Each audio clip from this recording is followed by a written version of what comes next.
On today's episode, we talk about how the Canadian truckers are selfish for getting donations that could go to provide water for the poor, why public health officials know what's best for people in the short term and the long term, analyze the inconsistency of a senator who went to private school trying to stop others from having that chance, talk about why demanding Spotify take down Joe Rogan's podcast somehow isn't censorship, and lastly, debunk Dr. Robert Malone's arguments with the ultimate source. Dude, just trust me. This is Cringe Posts. Hello, friends. Welcome to this episode of the Cringe Post podcast. This is a show where we gather the cringiest political and cultural takes that you see in your feed, and we break down where they went wrong. We like to have a laugh here and there, but of course, that always comes with us laughing at ourselves first, because we don't like to throw stones from glass houses. We just throw them from the remains of what was our glass house because we shatter them. So before we get into that, just a reminder that if you are enjoying the show, any sort of comment, like, subscribe, those things really help us out. Leave us a rating on the podcasting platforms. Those things help us grow, and we are really looking forward to growing in 2022 as we have been growing, and it's been very appreciative, all your interaction and listening. So with that being said, also as a reminder, we do have the companion on the website. If you are listening to the audio version of this and you're not seeing the visual Cringe Posts and you want to, go to cringeposts.com and you can find the visual accompaniment there, either while you're listening or after the fact. You can review those and see them up on the site. But without further ado, let's go ahead and critique my co-host Britt here, a take of his from 2011. Britt posts, "It must suck to be immodest when it's this cold at the fair, ... Which, to be fair, I mean, you're not wrong. I'm not wrong. I'm just a judgmental jerk. It was funny when I was telling my dad that we were doing this podcast, and like, we start out with like something, because we don't, like you're saying, we don't want to judge people unless we can show that we've judged ourselves, right? And everyone can grow past their cringes. And he's like, "Oh yeah, do you remember you wanted to start that clothing line?" And guess what the tag phrase for it was? It was "modest is hottest." I wanted to start it was a disastrous, terrible idea. And it surely, if I had been born 10 years later and was trying that, I would have been canceled and never had a normal job in my life. And maybe not rightfully so, but just because of the overreaction to it. Anyways, this is just me trying to righteously posture and condemn something and look cool. And it looks like I got a retweet on it, so I don't know who did that, but I guess it was good enough for that. I was gonna say it was before a quote retweet, so you weren't even getting ratioed or anything. So someone agreed. Yeah. Well, the other thing about it is, I feel like this is more suited to a comment that maybe you're at the fair, or you're at like any sort of outdoor event, and you see someone in clothing that is less covering than others, and it looks cold. It might be sort of a funny remark you might make to a friend, like, "Oh man, sucks to be you in this weather," kind of a thing. But not to put it out to the whole internet, Yeah, exactly. It takes a much different tone when you're like posting it as this like statement on Twitter. Yeah, that's what's so cringy about it. When I just like kind of grimaced. I was like, I know, because like if I was with, I can't remember who I was with there, but it's like, oh man, like that seems like it's not comfortable to wear that, this, like, there's no point to it. Like that's a fair and okay thing to say, because you're remarking about something around you. But like the desire to put something like that out on the internet is like, I just want attention, and I think this is funny, and maybe it's someone else's, and with no regard to someone else's expense, or like not just the person that I was talking about, but also, other people that might feel, for whatever background they've got. And it's obviously just not sensitive and just kind of ugly. So my apologies, world, or for the one person that retweeted it. I was doing the wrong thing. And the last thing I'll say is this to me does highlight sort of that idea that context of words spoken matters so much too, because as a quick aside, that might be funny, but in this context, you could even be correct, and whether or not it's judgmental or all those things aside, you could be literally correct. But in this context, there's no way to apply this in a way that is sympathetic or empathetic or like having actual kind of dialogue or something, stuff like that. Yeah. And so saying that kind of thing, you have to pick your battles. Obviously, you're going to offend some people with some things you say, but this doesn't really achieve very much other than sort of virtue signaling in a sense, right? It was, yeah. This is the Christian evangelical version of virtue signaling. Ugh, gross. Leave me behind. Leave my past self behind. Yeah, we'll move on. We'll leave you out in the cold there at the fair. Okay. So our first post reads as follows. 8.3 million in less than a month. This freedom convoy is not about freedom, it's about privilege. The fact that this amount of money was raised for a fringe group of truckers who are largely spreading hate, according to the Canadian Anti-Hate Network.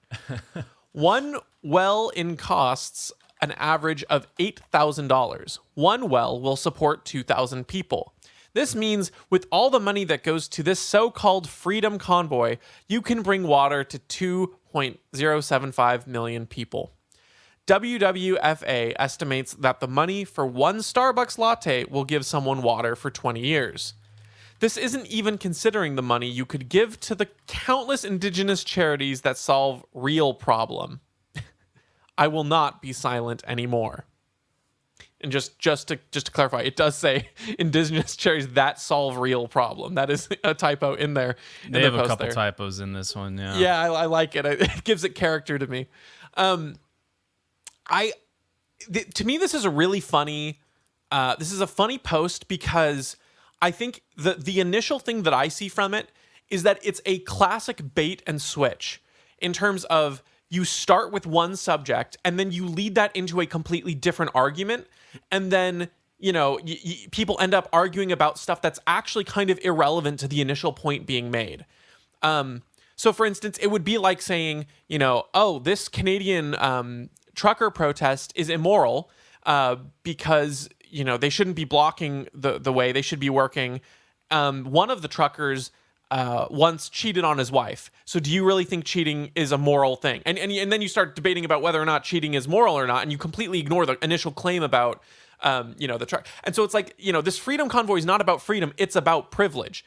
No one is making that claim except for this person shifting the conversation. So they're taking this freedom convoy, talking about, the aspects of vaccinations, bodily autonomy, what the government can and can't control. That is what this freedom convoy is about. And they are trying to flip the narrative and have you arguing on something that's really an unwinnable argument at the end of the day, right? You can always tell someone you can be more generous with your money because that's true, right? I could sacrifice the standard of living that I have, move to a single room apartment, and my wife and I could live crammed. We could be stepping on each other's toes the whole time and donate that excess money in rent to a charity. That is technically true. And so it's an argument you can never win, even though it's not really a valid argument, even though it is technically true. And so you end up, losing per se on that ground, and then they've defeated the Canadian trucker movement through completely unrelated means. Yeah, there's a couple things struck me about this one. The first is I just can't stand when people that are from the left, and I'm assuming this person is from the left because the description of the anti-Canadian or Canadian Anti-Hate Network is a nonprofit organization that monitors hate groups, far-right groups, and hate crimes in Canada. There's no mention. The far-right and hate groups are apparently the same to this organization. So I'm assuming this is a leftist person. But lefties, usually, people that post this stuff or have enough time to be on social media to post these sorts of things usually aren't really high earners, right? I'm just speaking anecdotally from my life where it's leftists criticizing other people for not giving away money. It's statistically, people on the right actually give way more to charity, and they also work normal jobs. And I would venture to guess that the truckers in this freedom convoy probably donate more to charity than this person does on average. And because they actually make money, they provide a useful service, right? So that always kind of drives me crazy when leftists talk about that. All that money that you could have, that you spent or did this with, you could have spent it on this charity and saved this many people. It's I am giving a lot of money. My wife and I give quite a bit of money to charity, every year. And the reason we're able to give money to charity is because we make money, right? We provide value to the world. You have to be able to provide something of value. It's kind of like the joke in evangelical circles, right? Where it's like, Christian teenage missionaries, quote unquote, are going to go down to Mexico to repaint the same building that has been painted every summer, right? Meanwhile, there's other things that could actually be done down there. It's like, it just makes you feel good to say it. It doesn't actually do anything, right? And it's like you were saying, it's just this classic bait and switch, and it's unfortunate that that places like the Canadian Anti-Hate Network, or I think the Southern Poverty Law Center, these places exist, and they have some authority, right? Because they've got a cool name and an acronym, and so they're able to put organizations like Focus on the Family, the most milquetoast, nice, wonderful organization out there, on a hate list because they have the wrong ideology, right? And that's what's so dangerous about these folks, is because it's okay, they're saying, well, if this freedom convoy didn't exist, if you just gave up your freedoms and didn't care if you got vaxxed and went home and did your job, you could save this many people. And it's once you start boiling down people's existence to a dollar amount and their quality of life to a dollar amount, it leads you to really terrifying conclusions. I've talked about before, but there's this gal I was talking with about morality. And we were struggling, to figure out how to quantify the boundaries of morality. What is moral? And I was like, well, would you consider murder? Is that evil? Can we just call that evil when you kill someone for no other reason other than maybe selfish reasons? And she's like, well, not necessarily, because we might have overpopulation someday, and that might be necessary. That's wow. These people, this type of thinking, as innocent and as kind of stupid as it may seem in this context, it inevitably leads to that, because you're quantifying people and saying, well, the needs of the many outweigh the needs or the rights of the minority, and that's how you get some awful situations. Especially we see it throughout history. Yeah. Oh, of course. You think about, and they're not a fringe minority. These truckers are not a fringe minority. Yeah, and it's even if they were, that I don't care. So what? I mean, fringe minority means very little. It's just a way of describing a specific subject. You could say that the IQ bell curve is a fringe minority of very, very intelligent people, and it's okay, people who advocate for Bill Gates's vaccine recommendations. Well, Bill Gates is a fringe minority because he's that, where he is in wealth and where he is in IQ and stuff like that. So fringe minority doesn't mean anything. It's just a very deceptive tactic. And speaking of deceptive tactics, let's look at the way that this also operates, right? So you bring up all these sort of how they try to quantify that, but then look at the complete diversions that aren't even going down that road. So they talk about, again, they say it's not about freedom, it's about privilege. And then they say they're a hate group. And you're like, okay, that has nothing to do with the monetary argument, has nothing to do with privilege. You're just calling them a hate group. And then they cite, this Canadian Anti-Hate Network. It's okay, well, that means very little to me, right? That would be like me saying, this Democrat politician is a Muslim, citing Fox News, right? Come on, it's not very helpful. But then so then they go back to the money thing. So they throw in this hate group, completely irrelevant to their argument. Then they go back to the money thing, and they say, you could support this many wells. Okay, fine, whatever. Then they throw in, one Starbucks latte will give someone water for 20 years. Again, completely unrelated to anything else. Are you critiquing general consumerism at this point? Then they throw in the identity politics and say this could go to right. And then they throw in the indigenous charities, and it's okay, you can list any number of things. You've made your point there, but they throw in the indigenous charities because that gives it a political identity thing, a minority. And my favorite part about it is they can't even give you an example of the kind of problem that it would solve for an indigenous charity. It just says it would solve real problem. What problem? You know what I mean? That's so indicative of the argument, because it's it's not clear. But it makes no grammatical sense. Yeah. So there's so much going on here. It's such a deceptive post, and it never once addresses the core root of the argument about, do these truckers provide a value that people are sending charities? Because the whole, if you're going to steelman this, the argument that they make is money sent to this hateful group of people could be spent in meaningful ways instead of to these truckers who are privileged. Okay, let's assume that you threw this mishmash. That's kind of the best you can probably do, saying that this group of truckers doesn't need your money. They can afford to do this. You could send it to other ways, plus they're hateful. Okay, the only thing that the people sending them money care about at this point is, are they providing a value? And to the Canadians who want their bodily autonomy and the government to not be able to step in and say, you cannot, go outside of the country, or you can't travel, you are not a free human, essentially, unless you inject yourself with this vaccine.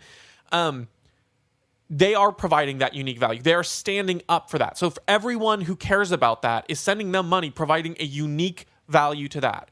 So in the same way that, you can support any number of groups doing unique goods, like, wow, Donald, why do you donate to International Justice Mission instead of, an African water provider? And it's like, well, because International Justice Mission provides a different unique value than water. There are other needs that charities can provide. And I'm not even trying to claim that these truckers are charity per se, but the point is that they are providing a unique service that people want to spend and support because it provides a unique value.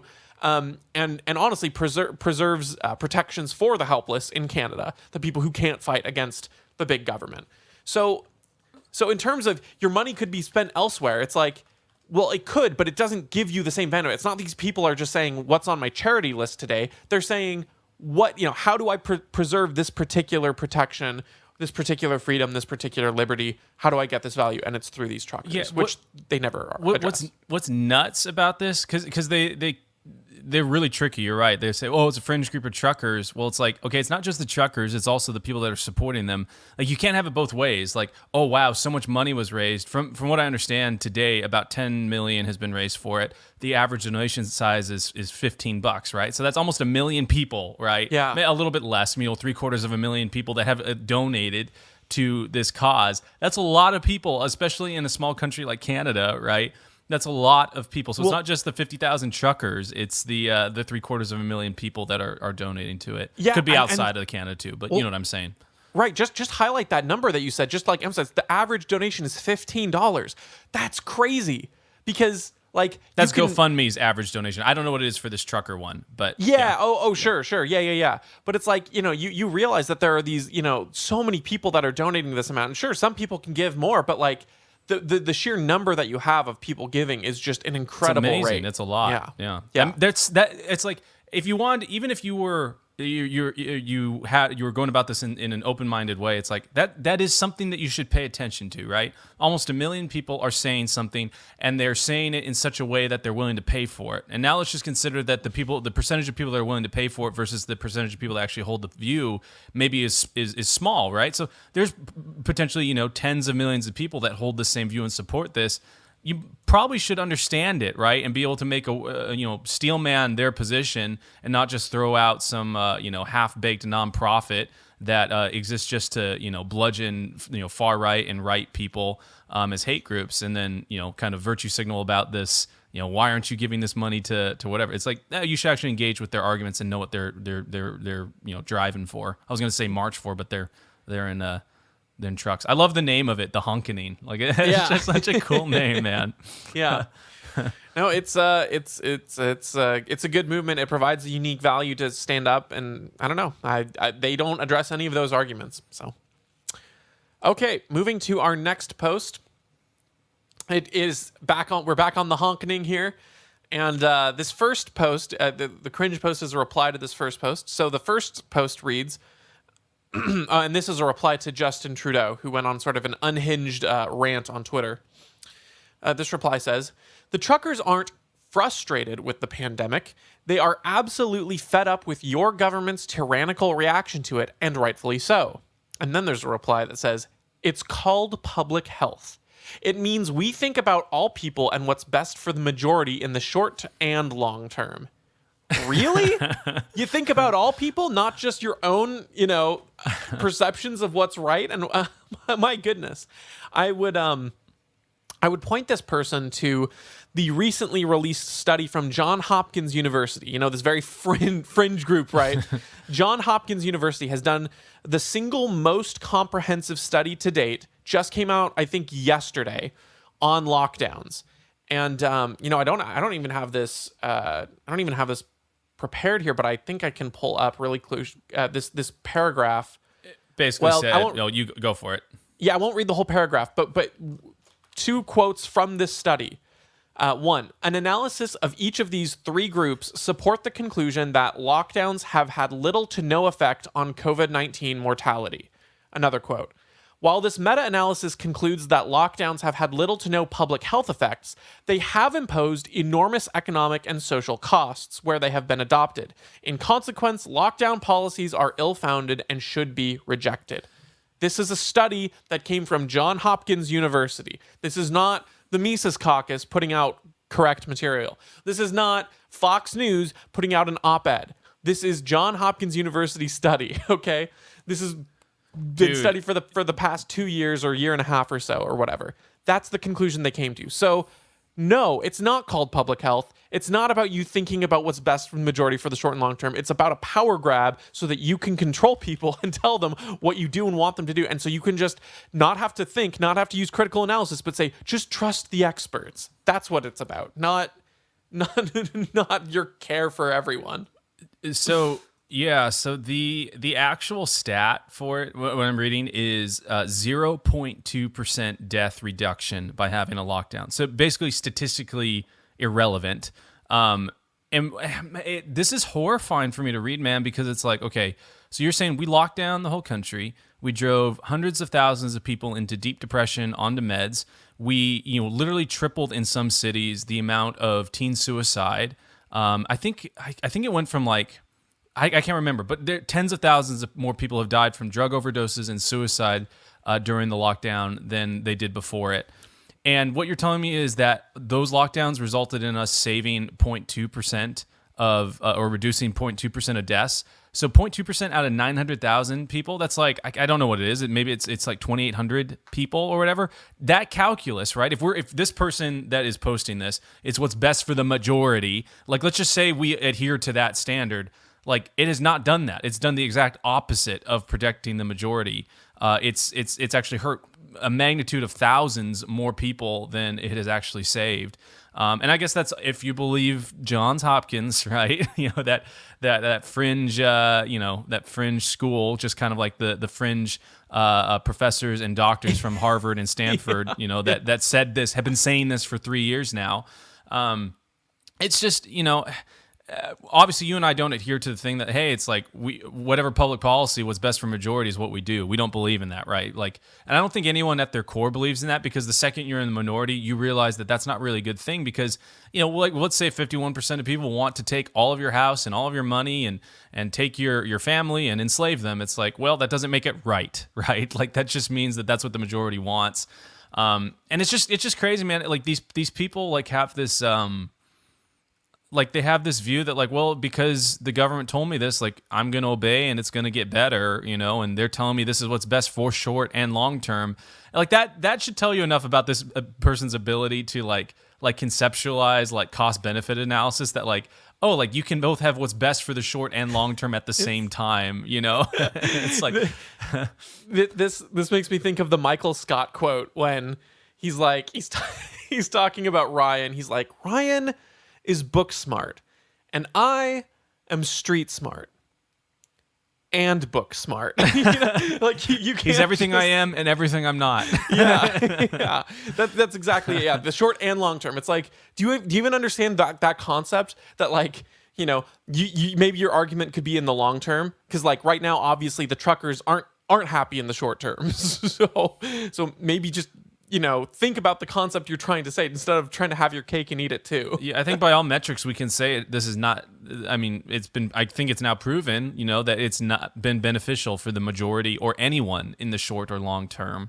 And it's always crazy to me how they kind of like move the goalposts, because after it became clear that, like, oh yeah, like, everyone's going to get COVID, they're like, well, we need to isolate because we need to protect, the immunocompromised and stuff. It's like, okay, well, like, according to your standard, right, of protecting the majority, what's best for the majority is for everyone to go back to work and the immunocompromised to go and have individual isolation and, focused protection. That's the Great Barrington one, that was being recommended. Like, if we want to keep society moving in the right direction, focused protection of the immunocompromised, so that the world can keep moving, medicine and food and clothes and everything that's important can keep being produced, and the people that could die from this thing, which is a minority, will stay safe.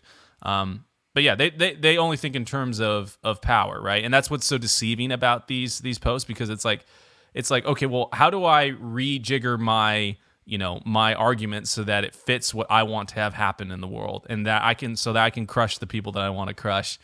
And hopefully people wake up. This person's profile picture, I had to make sure this was a real person because they have a clown nose on them, which is pretty funny. And I went through and, yeah, this is a legit real person that actually believes this stuff. So hopefully they wake up, and hopefully they're on a show someday saying like, man, I posted something like that. How embarrassing. Yeah. And the last thing that this really makes me think about is how, you and I would hold the positions we do, even if there wasn't this sort of conclusive data that was backing up, the sort of utilitarian side of things. If there wasn't like a conclusive study, and as we've obviously been talking about for the past half year or whatever since we've been doing the show, there have been studies, but even just from a principled level, right? Like the government does not control your body, your ability to make these decisions, should not be able to force a business to not let you in and sit down because you're not vaccinated, what have you. But what's crazy to me is that there was always this question by people sort of skeptical of liberty ideas and libertarianism that was like, what if there was a pandemic? What if there was this greater good where you had to sacrifice for yourself in the short term and people's selfish interests were poised against it?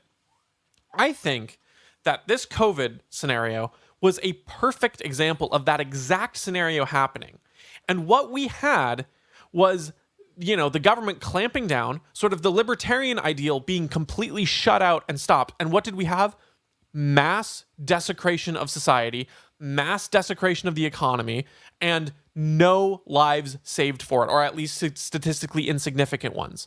And so what this highlights to me is that not only from a principled standpoint are the principal arguments of libertarian right, but from a utilitarian standpoint, the principled positions of libertarianism is the right way. If you had people able to make these decisions for themselves, not compelled, you would have the better utilitarian outcomes as well. So it's like, fantastic point. Like I've said, as I'm parroting Dave Smith talking about, like, these ideas for liberty and politics, you don't care about them if they don't work in reality.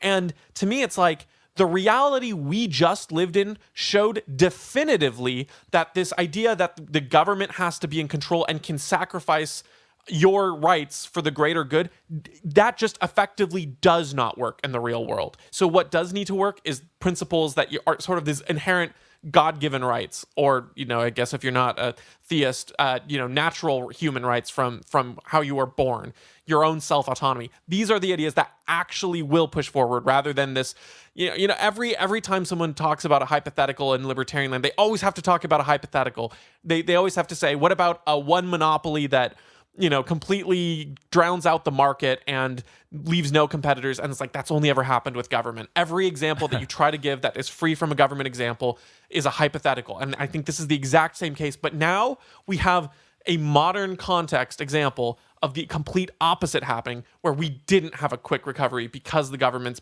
bumbling actions, not inaction, because of their bumbling actions. Okay. It's a fantastic point. Spiel over on that one. Now we've got, oh man, okay, so I'm probably going to out this person because they are an elected official, even though they're not verified. It's a state senator, at least. And so, let's see here. I'm just going to confirm really quick which state they are from. So this original tweet comes as a quote retweet from Iowa State. Okay, Iowa, perfect. From Corey DeAngelis. And he retweets this Iowa state senator. And the Iowa state senator's tweet is, "Your voice is needed. If you'd like to express your opinion on Governor Reynolds' plan to use taxpayer dollars to pay for private school education and to micromanage," and then it gets cut off from there. But you get the idea, right? She's against the idea of the students following, or the dollars following the student, the sort of the thing. So she's against, people being able to choose to use the money in the education system for their child. And Corey DeAngelis quote retweets this saying, "You went to a private school." And Senator Claire, probably Kelsey or Kelsey, I'm not sure, it's a C, so it could be either way, replies saying, "I did go to a private school. that was my parents' choice, but they didn't ask taxpayers to pay for it. Great, Senator. Let's extrapolate that. Everyone is asking me to pay for their kids to go to public school. That's it, right? Like, I don't see how you can sort of hold that idea that I didn't ask taxpayers to pay for my private school, but you're asking everyone to pay for the public school. So where's your moral high ground? I'm confused by what kind of a point this person thinks they have. Yeah, and I mean, basically what happened was the public school got property taxes from her parents, and even though her parents' kids didn't use, she didn't get to use the actual system, right? And that's the big joke about this whole thing. It's like, okay, like, so if dollars followed students, like, why wouldn't public schools exist anymore?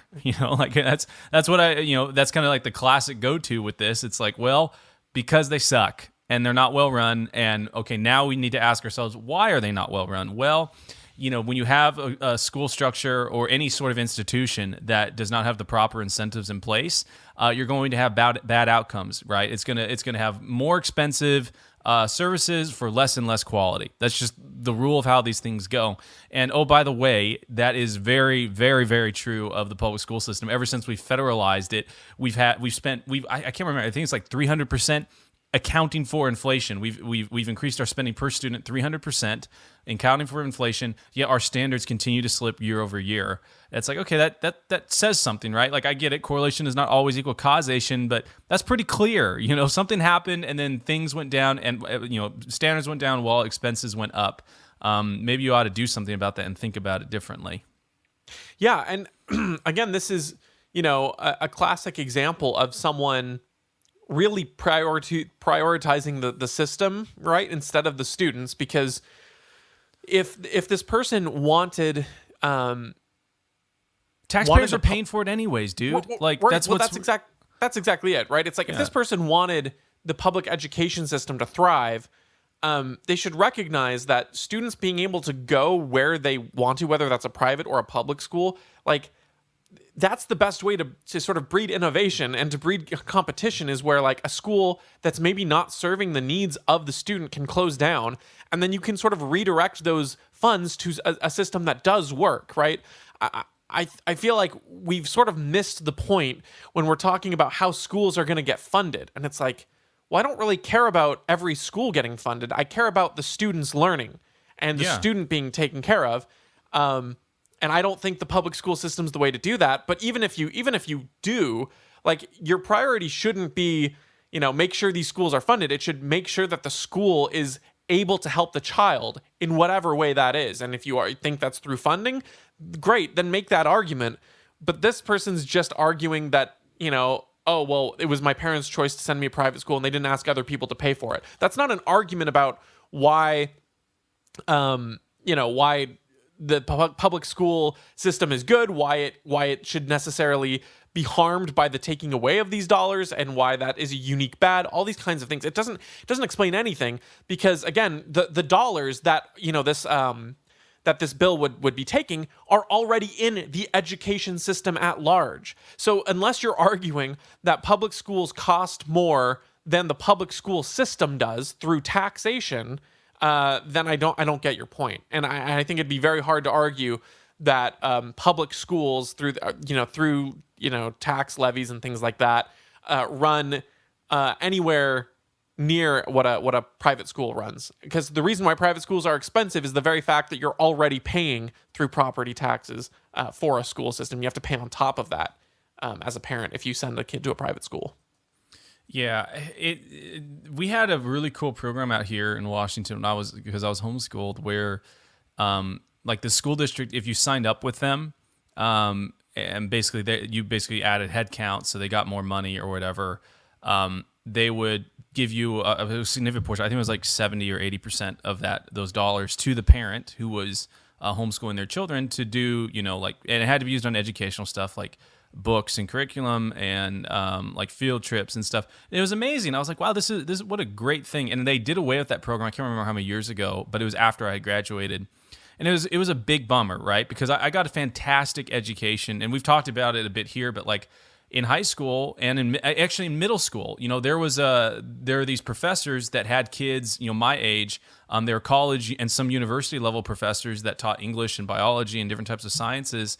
And they're like, hey, like I can pool 40 kids together from these homeschool families, teach them one day a week. I'm going to charge them like $100 or whatever it is a month. And they're going to get, college level lecturing while paying, not that much of it. And like they only have to go for one day out of the week. And like, I feel like, by the time I got to college, like I was like, oh, I'm used to all of this type of class format. I'm used to this workload. I'm used to this type of thinking. And I got it for significantly less, right? I think the average spending per student here in Washington is like $20K, right? Or it's like $19,000 per student. For basically, what was it, $1,200 a year. My parents were able to give me almost a college level education, which was amazing in middle school and high school. And it was even made even easier to do that by this amazing school district that was pretty freedom oriented. It was like, hey, sign up with us and we'll give you money. So that was cool. I hope there's more of that, right? And I think that's kind of a white pill, right? That like the biggest exodus from public school has been happening in the past 2 years. So as the public schools get more crazy and the curriculum and all the crazy CRT and different things that are being taught and that are revealed to parents are like, no way, I'm going to pull my kid out of this. That's an awesome thing. To bring a Star Wars quote into it, the tighter their grasp, the more schools will slip through their system. More students, yes. Yeah, well, and so that's the exact thing too. Is it's that it's not only the craziness of the curriculum, but I think just the power grab by the teachers' unions. I think they really overplayed their hand with lockdown stuff and forcing remote learning and not showing up to school because of risks that are not mitigated and just not providing the service. And so I laugh when anyone's saying that, we are funding students in the system. It's like, really? Because I think that the teachers are getting paid on the days that they just decide they don't want to show up because they're worried about an mitigatable COVID risk, So anyway, that's kind of all I've got on this one, but we'll move on to the next one here. Oh boy. And this one revolves around a little controversy you might have heard of, something about Joe Rogan and Spotify. And of course, if you are not familiar with the scenario, Joe Rogan, of course, is contracted with Spotify to be the sole distributor for his podcast, at least the full episodes. And Neil Young very publicly asked for his music to be removed from Spotify unless they took down Rogan, and so they took down Neil Young, and now there are a bunch of other artists doing the same, including David Crosby and the whole group, Crosby, Stills, and Nash, and Young. They split up over strong disagreements, but now they're all coming together to take down their music unless Spotify removes Joe Rogan for what they call vaccine misinformation. And so David Crosby is quote retweeting someone who starts with, "Some good advice. Actually listen to Joe Rogan's show before you demand his cancellation." And David Crosby replies, "I have not and will not demand anything from Spotify or Joe Rogan. I just don't want my music on there if he's on there, so I'm taking mine off. That is not censorship." It's like, he smoked a bit really too much tired. in the 70s, I think. Yeah. I'm really tired of this flip-flop that we've seen. I'm getting whiplash from it's a private company, they can do what they want, and then no, you have to be a platform for all people, and it's just this back and forth that the left has been doing in recent years, and the right to some degree as well. It's like, look, I know that you are not technically censoring in the sense that you are not a government entity and you are not making demands and burning the books of Joe Rogan per se. But what you are advocating for is a culture of censorship and cancellation. And I think we've talked about this before, but it's like promoting a culture of saying, well, if you're going to host this person, take him down or I leave. That is a culture of censorship. You want this person silenced. You don't want his information put forward, even though Joe Rogan's literally asking questions from people who don't hold the same one opinion, but he has people who do hold the narrative opinion on as well. But because he dares, ask questions of people who don't give answers that they like, they want him removed from the platform. That is censorship, even if it's not like the literal government, mandated censorship, kind of like banned speech in a literal government sense. It is censorship of a type. I would say a more cultural one. This guy's a liar, dude. Like he can't. I mean, he's 80 years old. Maybe he's got some memory issues or something. Because like, okay, he says right here, I have not and will not demand anything from Spotify or Joe Rogan. But the letter that he and his other partners wrote to Spotify literally includes the sentence, until real action is taken to show that a concern for humanity must be balanced with commerce, we don't want our music on your platform. And it's like, okay, dude, so maybe you're not the one actually censoring, but what you're doing is you're saying, hey, Spotify, do my demands by censoring Joe Rogan or else I take my music off. What he's effectively doing is he's blackmailing them to censor. It's like, okay, it's the same thing, dude. Like, yeah, like you're kind of like, you're kind of like if you kidnap someone, right? And I'm working this analogy out in my brain as we go, so we'll see how it happens. But you kidnap someone, and then you call the family. You say, "Hey, I want you to wire this money to my grandmother, or else I'm gonna have my buddy over here kill your family member." And it's like you can't advocate that you're not going to be you're not stealing money. It's like, no, like, I'm having my grandmother steal money from you, or whatever. Like, just because you're not the one taking the money, you're advocating the action, or you're setting up the scenario for the bad action to take place. He set up the scenario for censorship to take place. The only reason he'll put his music back on, and he thinks that his music is worthy of them saying no to whatever Joe Rogan's brings in revenue. It's like way more people listen to Joe Rogan than listen to your music, dude. Same with Neil Young and everything. And I like Neil Young, right? Like that's what's really weird about this. And it just sucks, man. All these people that were that are really cool, or I thought were really cool, are kind of just outing themselves as people that they were just riding whatever wave they could to become popular, right? Because at the time it was like, oh, this is what's really popular, my protest songs and all these different things, and advocating for freedom and all this stuff. But the second that's not popular, these people just move with the times, right? They move with the times and they say, oh, well, I'm going to do this or do that. And they're sticking their finger up in the wind and hoping that they move in the right direction. And even at 80 years old, David Crosby doesn't have anything, have a spine to actually do what's right. He just wants to do what's popular.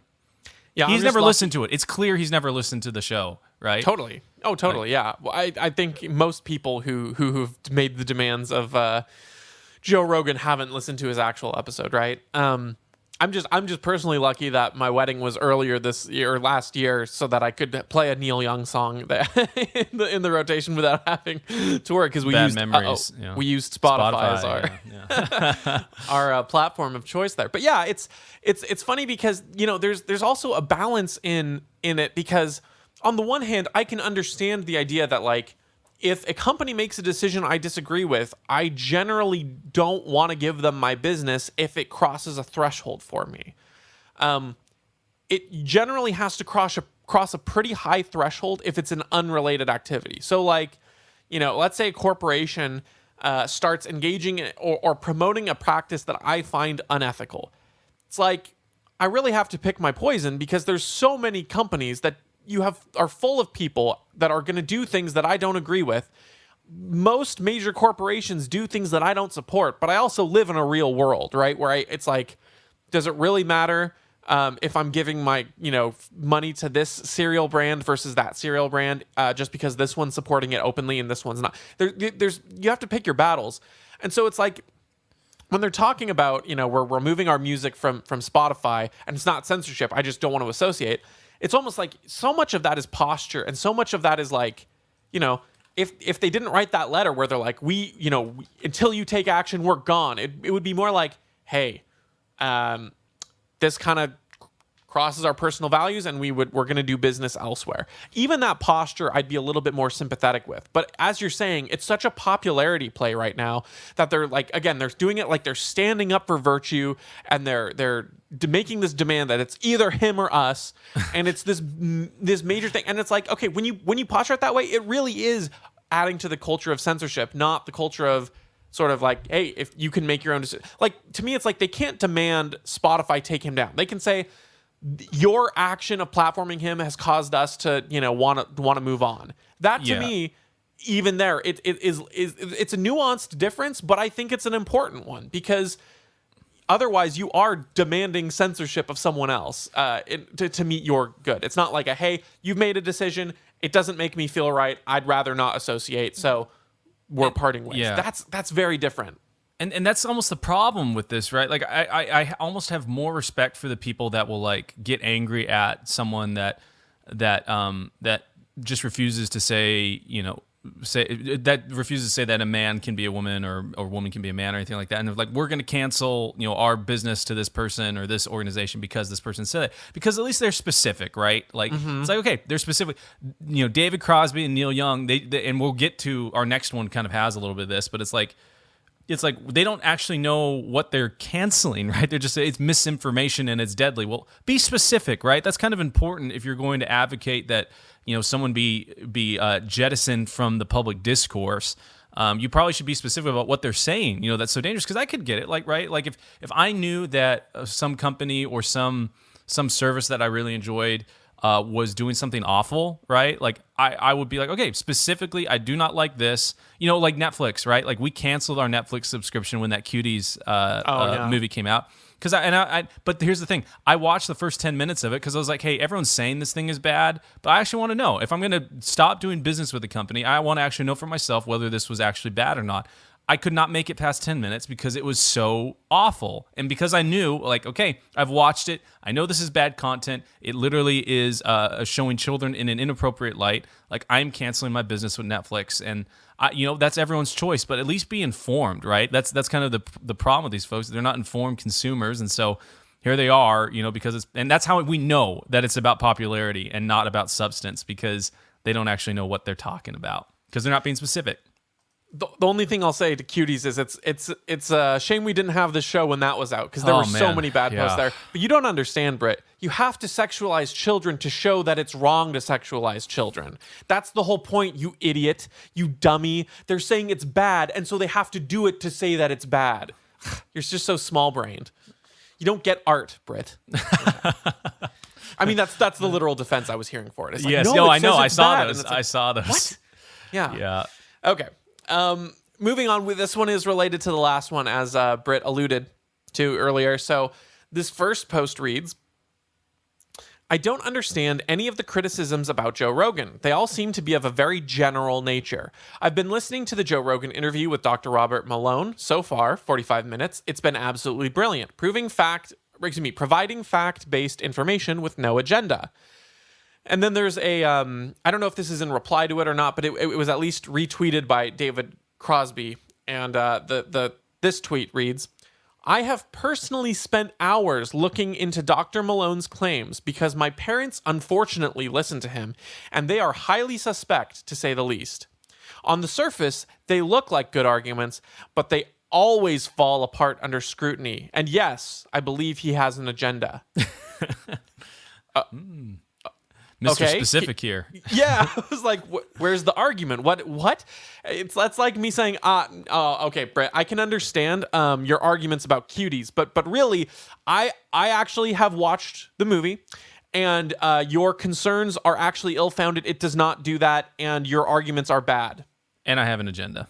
And you have an agenda. Then that's it. That's all I'm going to give you. That's and all, folks. If you're wondering, this guy didn't have any more on his thread. This was literally all of it was. I looked as much as I could to see if he elaborated on, the case he is building against Joe Rogan, but there was none. So this is like if you ever used Yahoo Answers and, people would ask questions and then you could reply. And then there was always a box that said source. So you could leave your source for your answer. And it's like source. Dude, trust me. That's what this is. Yeah. It also makes me think of, whenever you answer something, you don't want to answer generally because it shows that you don't know what you're talking about. Like this very infamous interview with Sarah Palin, when they asked her, what newspapers do you read? Because she said, she's the ones with words on them. They were trying to do a gotcha of like, yeah. What was she informed? Like, well, what papers do you read? She's like, oh, all of them. And I'm like, okay, what's a specific one? And she just said all of them. She wouldn't list any specifically. And whether or not that was a gotcha, it made her look really bad because it was like, you can't even name a single thing. You don't even know what you're talking about. You're just saying all of them. It's like how you know that someone doesn't have a specific music taste. You're like, oh, I listen to all genres. You're like, no, you don't. you probably listen to like pop and country or something. But it's really it's really betrays in this, right? Because they're like, I personally spent hours looking into his claims. Then give an example. Like, if you've personally spent hours, you would be fairly well versed, at least more well versed than most people doing this. And just, I mean, like, no, I mean, you know, different people are in different stages of life and stuff. But just to say, because my parents listen to him and they are suspect, I'm like, oh, I can't tell if you're 13 or if you're 28 and you're living in their basement. I don't know. I mean, again, different people have different things. So that just made me laugh a little bit more, because it's like your whole reason for doubting this is that your parents listened to it. You don't even have a good reason other than you're rebelling against your parents. Like, that's a really pathetic reason to mistrust something, in my opinion. And then lastly, the thing that really, really makes me laugh about this is the fact that David Crosby could not even retweet anything that was factual. He thought that, I've looked hours into this, his claims look good, but they fall apart. Trust me, bro. That he thought that was good enough to retweet. He couldn't even say that himself. He couldn't even said, no, I've looked at his arguments, they don't work, and then said, dude, trust me. He had to retweet someone else saying that, because he couldn't find a more compelling, better articulated position than that. That to me is pathetic as heck. It's there's other comments on this whole situation that I see where it's like yeah, like, you think that a 2 or 3 hour conversation with a doctor can replace decades of training in the scientific community. It's like, okay, well, you listen to, you know, Dr. Fauci or some of these other guys, you know, Dr. Collins, who will literally only give 15-minute segments on CNN, and they won't give any specifics. They won't give any, you know, actual data. They'll just say the data show this, right? And it's like, okay, which would you rather have? You know, the doctor that invented mRNA technology talking for 3 hours and having pushback from the actual interviewer, or someone who, you know, like Dr. Collins, who isn't even a vaccinologist or have any, he's like part of the Human Genome Project. Like, amazing, really cool stuff, but has no actual expertise in this specific field, talking for 15 minutes, right? It's like, okay, who are you going to trust more, right? The person who's going to put them out there.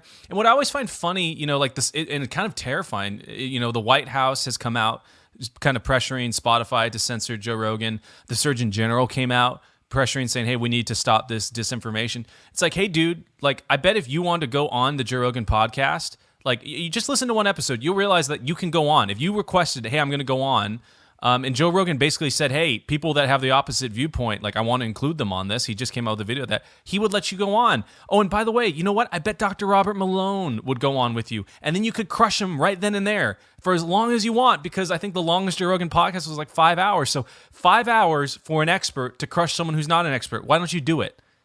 And the answer is none of them do. And the only one that ever tried to go on there, Dr. Sanjay Gupta, I encourage you, if you don't believe any of this, you know, stuff, or if you think that the establishment is right, go listen to, you know, either Peter McCullough or Dr. Robert Malone. Listen to the tenor and all the data and how those conversations go versus the Dr. Sanjay Gupta interview. It's light and day. The guy literally had nothing to bring to the table.